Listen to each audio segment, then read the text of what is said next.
Mais uma pesquisa eleitoral, agora do Instituto FSB, contratada pelo Banco BTG Pactual.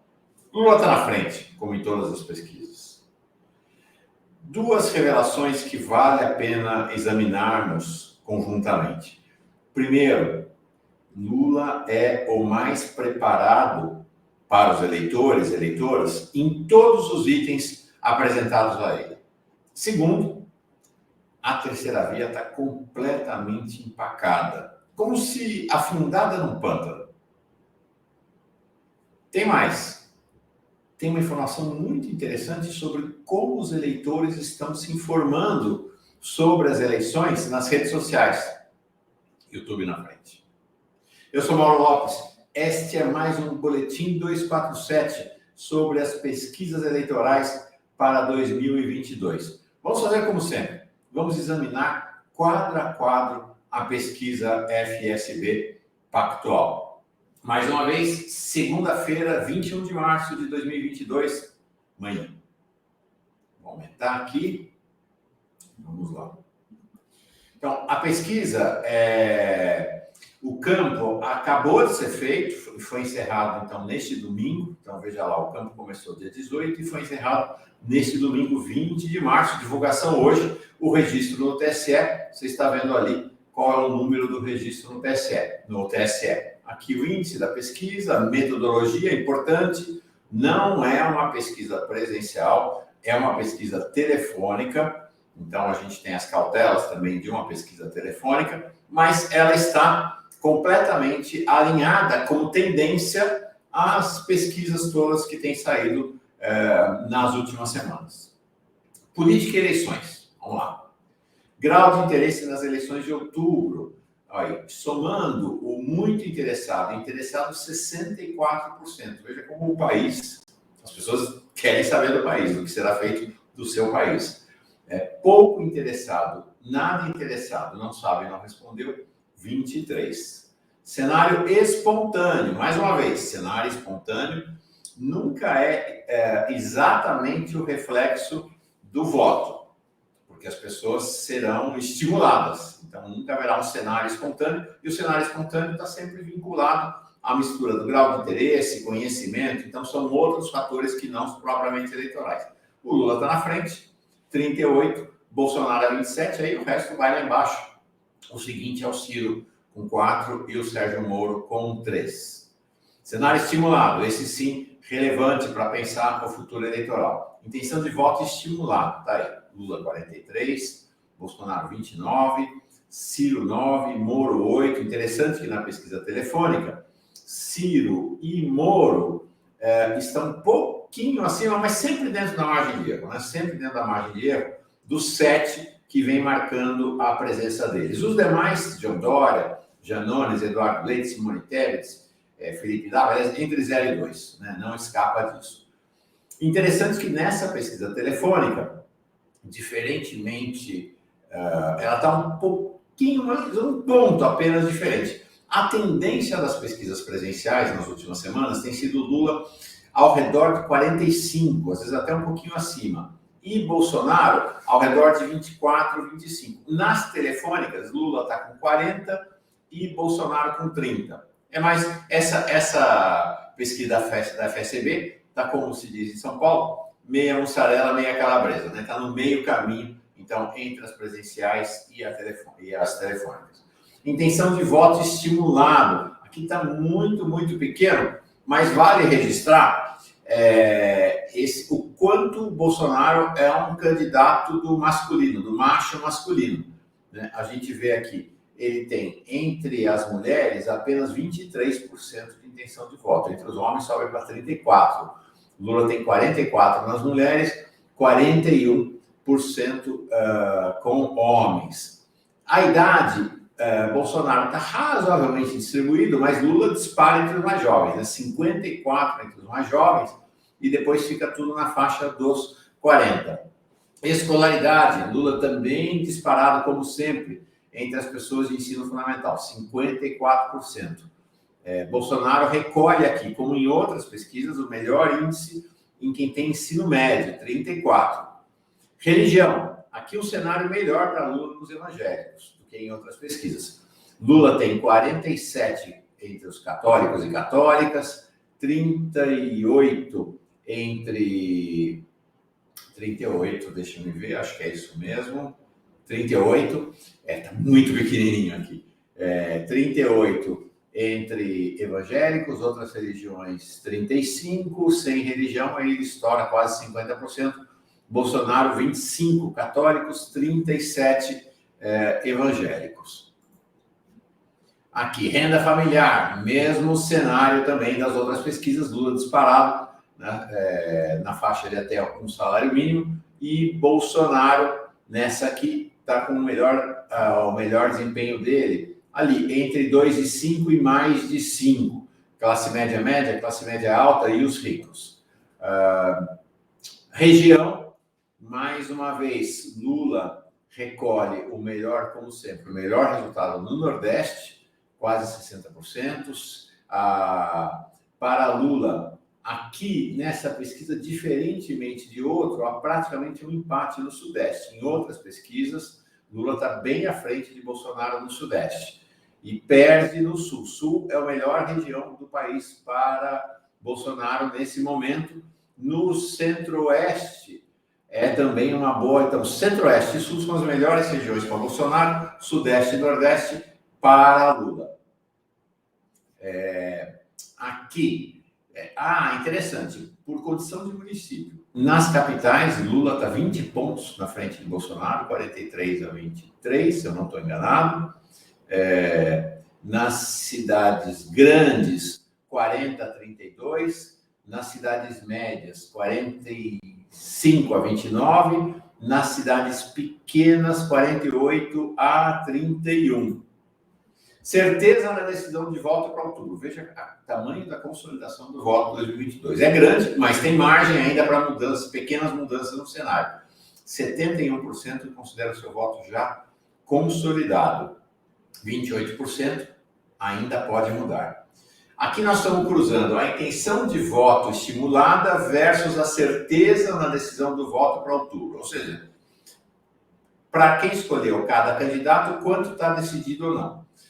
Aí o cenário é igual, Bolsonaro 83, 82 e Lula 80% de decisão já tomada. Aí os outros começam a cair, mas como os outros também, o indicador, a intenção de voto é muito baixa, então tem um reflexo bem menor. Né? O que chama a atenção, o Felipe Dávila tem 0, então 72% pode mudar. O que chama a atenção aqui é Ciro Gomes, que está aparecendo na pesquisa com 9 pontos percentuais, 9%, e ele tem apenas 39% dizem que não pode mudar. Né? Os eleitores de Ciro podem dar um empurrão em Lula claramente na eleição. Voto estratégico. O que é voto estratégico? Né? Quem pode usar o voto para derrotar o candidato que não gostaria de ver eleito, quer dizer, o voto de rejeição. 38% diz que sim, 60% diz que não. Pode parecer pouco, mas esses 38% que dizem que sim, podem definir a eleição no primeiro turno para Lula. Aí, a intenção de voto estimulada com o voto para derrotar o candidato que não gostaria de ver eleito. Então, veja que Eduardo Leite pode perder. Tem pouco, pode ficar com quase nada. Felipe Dávila tem 0, então ali é praticamente irrelevante.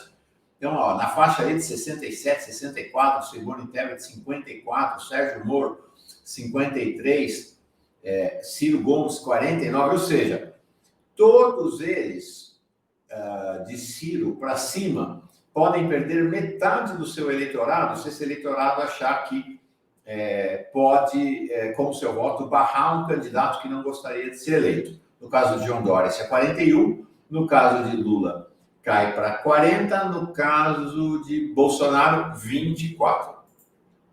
Candidato que a população cogita voto útil, menos gostaria de ver eleito. Então, assim, para quem cogita, inclusive, o voto útil no Bolsonaro, 64%... entre quem diz que pode mudar o voto, tá certo? Então, esses detalhamentos já também vão perdendo precisão, porque são segmentos que vão ficando muito pequenos, tá? Então, tem que levar bem em consideração isso. 64% cogita voto útil, mas não gostaria de ver Bolsonaro eleito. 24% Lula, o resto irrelevante. Voto para derrotar candidato que não gostaria de ver eleito consolidado na amostra eleitoral. Então, 60% não muda o voto. 24% pode mudar para derrotar Bolsonaro e apenas 9% poderia mudar para derrotar Lula. Voto para derrotar Lula, apenas para quem não declarou voto em Lula. Tá? Só para quem não declarou. Então, sim, 38% dos que não declararam voto em Lula podem usar o voto para derrotá-lo, mas 67% não podem usar esse voto. Veja que agora é a mesma pergunta para Bolsonaro, inverte praticamente.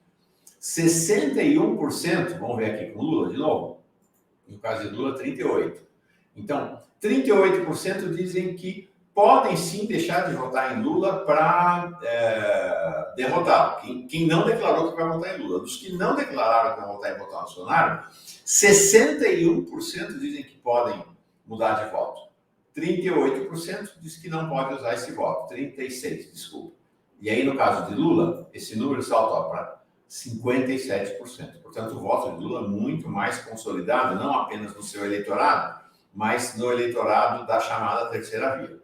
Cenários estimulados de segundo turno. Olha lá, da Lula. O cenário também bem, não tem grandes diferenças em relação aos demais. Nas pesquisas presidenciais, a frente de Lula é um pouco melhor. 54% para Lula, 35% para Bolsonaro. Outros cenários. Então, em outros cenários de segundo turno, Bolsonaro e Ciro Gomes. Ciro na frente de Bolsonaro, 57-36%. Bolsonaro e Sérgio Moro. Moro na frente. Bolsonaro e João Dória. Deixa eu ver. João Dória na frente. Bolsonaro perdendo de todo mundo. Eduardo Leite. Bolsonaro também perde. Lula e Sérgio Moro. Aí Lula. Só dá Lula, como em todas as outras pesquisas. Potencial de voto e rejeição. Potencial de voto e rejeição. É o único em quem votaria. Lula, 35%. Poderia votar nele ou em mais algum outro. No caso de Lula, 22%. Não votaria de jeito nenhum, 41%. Bolsonaro, vamos achar o Bolsonaro lá, não votaria nele, 59%. Então, aqui estamos vendo a rejeição. Potencial de voto de Lula disparado, maior de todo mundo. Tem 35%, Bolsonaro só 25%. E rejeição, Lula, 41%, Bolsonaro, 59%. Os outros ficam praticamente irrelevantes por conta da pequena indicação de voto que eles têm. Cruzamento, rejeição a Lula versus rejeição a Bolsonaro.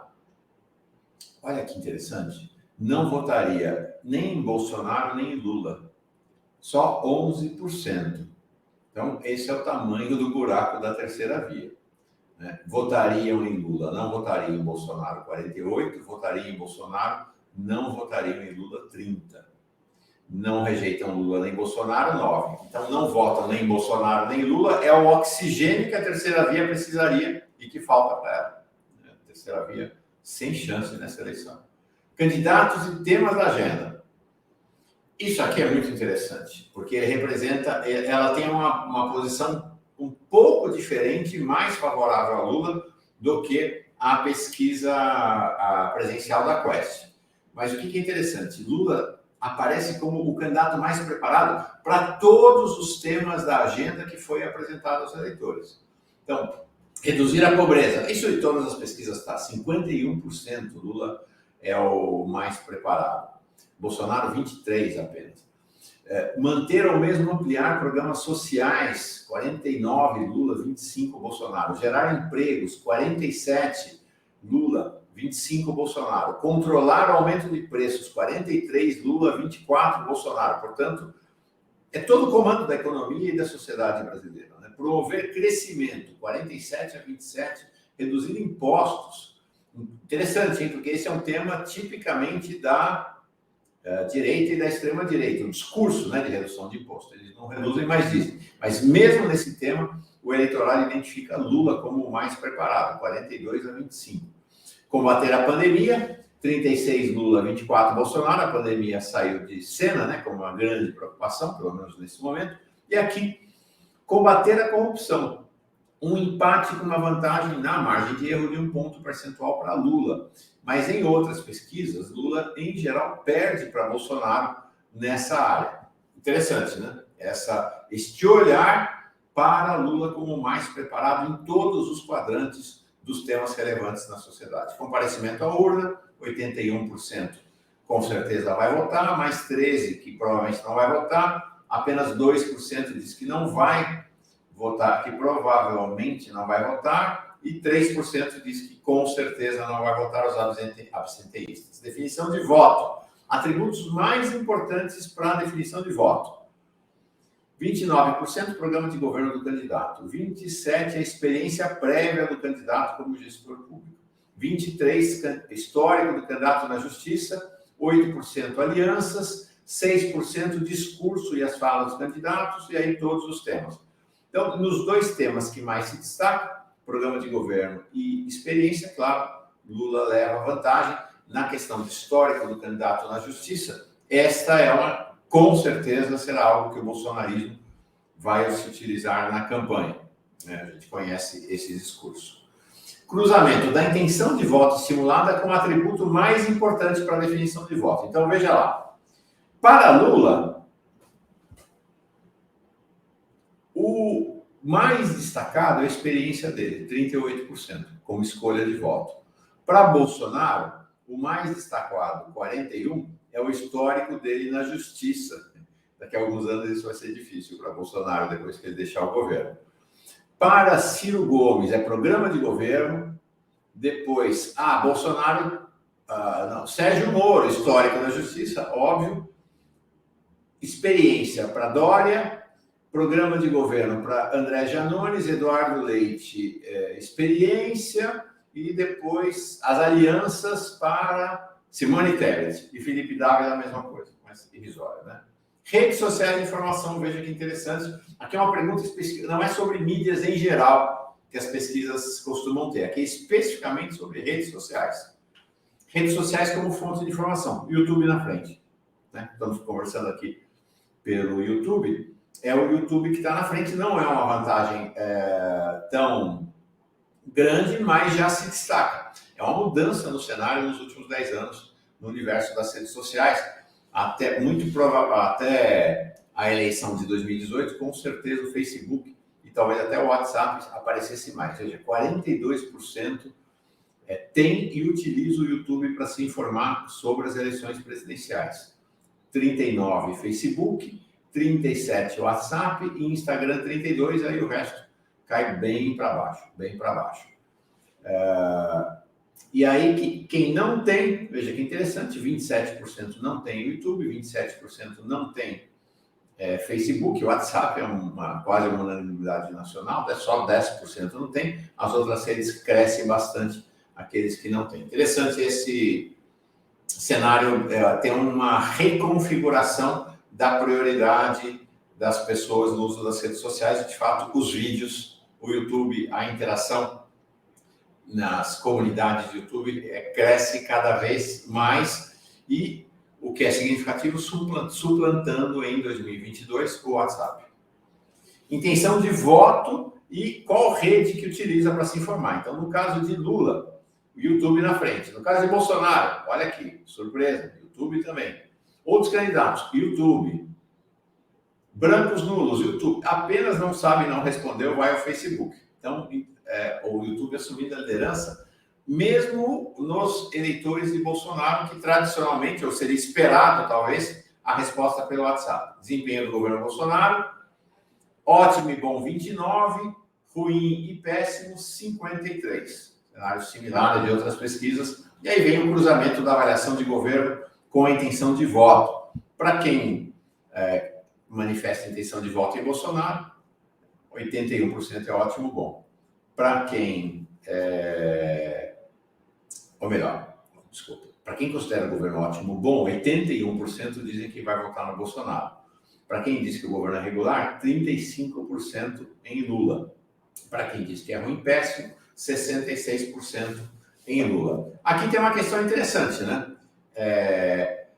Se o ótimo bom de Bolsonaro fosse melhor, ele está muito competitivo, porque ele tem um grau de coesão nessa base muito alto, né? Muito alto, superior até de Lula, né? 81% de quem acha ótimo bom vota em Bolsonaro. No caso de Lula, é 66%. Então, ele tem um grau de coesão na sua base muito alto. Ele dependeria, portanto, de uma melhoria na avaliação do seu governo para ter mais chance na eleição. A avaliação do governo Bolsonaro, vamos em frente, está muito pequenininho.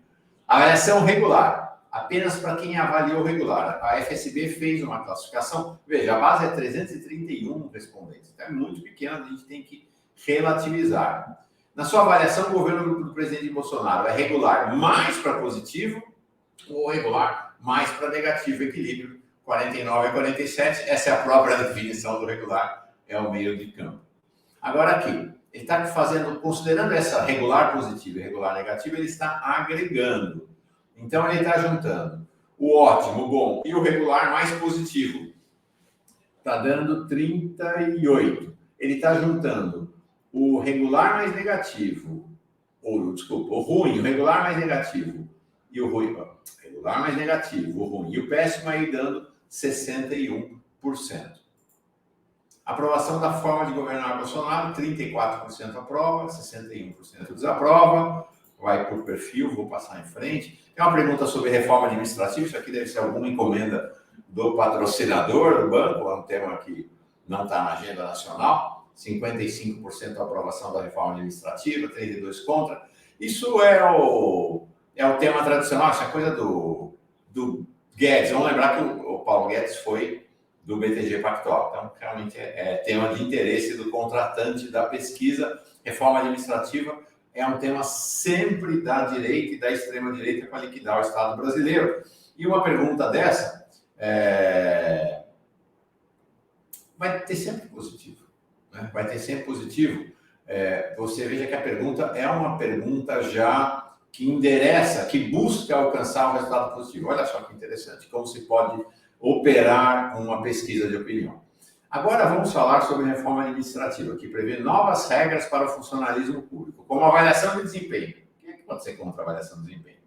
Possibilidade de demissão por baixo desempenho. Quem é que pode ser contra isso? E fim das promoções automáticas por tempo de serviço. Você é a favor ou contra a reforma administrativa do Estado brasileiro? Vamos dizer o seguinte, se tivesse um conselho de ética sobre pesquisa, essa pergunta seria liminarmente recusada. É uma pergunta feita para conseguir esse resultado. Isso é importante a gente, inclusive, ter clareza a como se constrói a indução da opinião pública. Impacto da reforma administrativa, não vou passar adiante. Preço dos combustíveis. Vocês vejam que há uma confusão aqui no eleitorado. O maior culpado pelo aumento dos preços dos combustíveis. Uma confusão lá, uma divisão, não há clareza. Então, para 29% é o governo.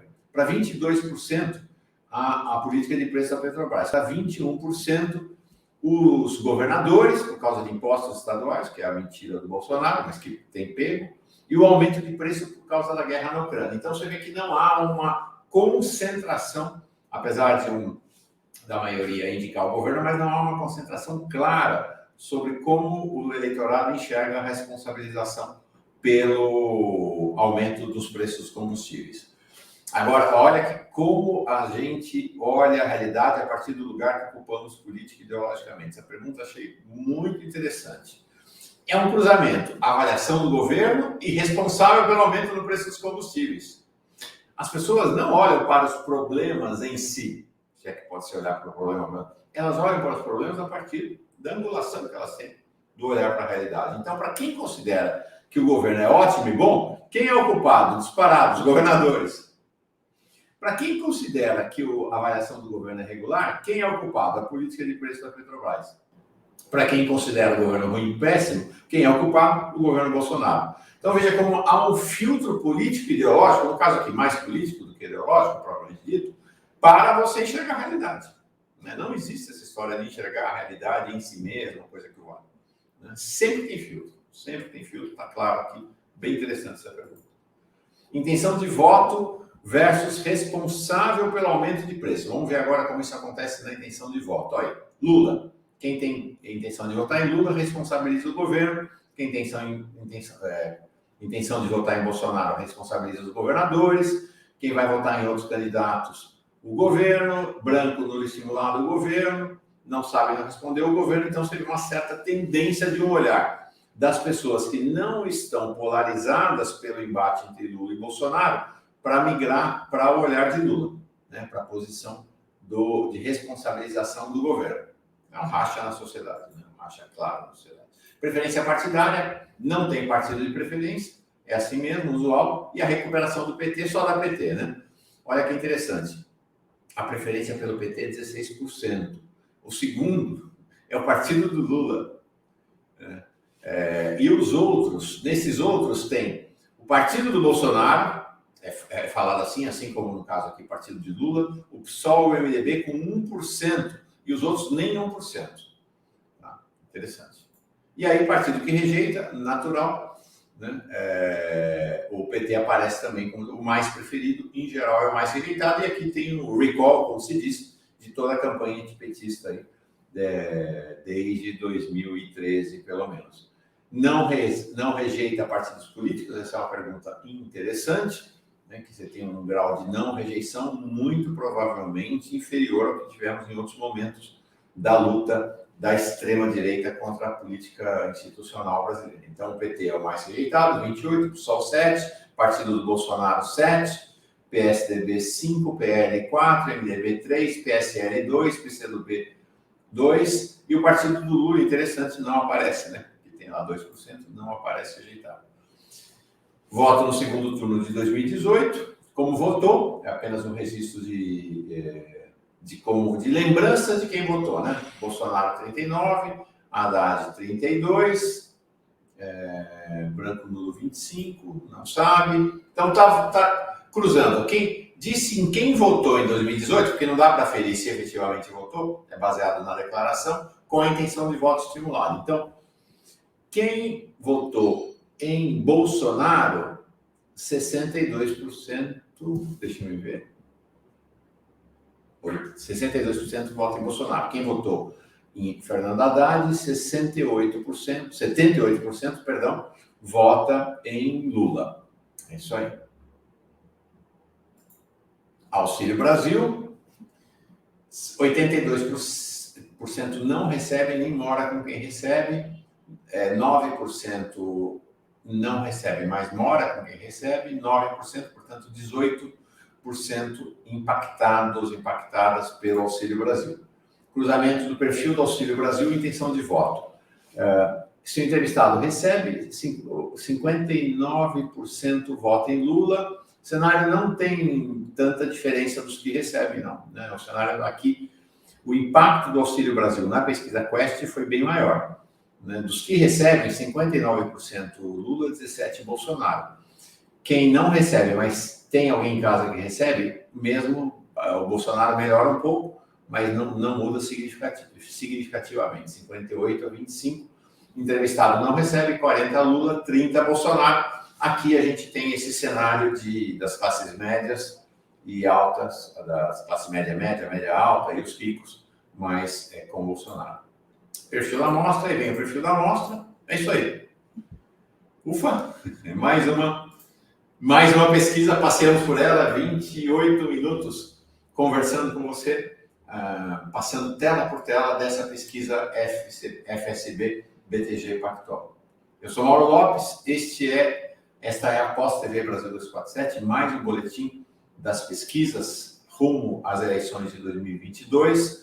Voltamos a qualquer momento com uma nova pesquisa. Se você está inscrita na Pós-TV 247, parabéns. Se não está em 247, isso amplifica muito a sua repercussão nas redes sociais. Se puder, torne-se membro ou membra.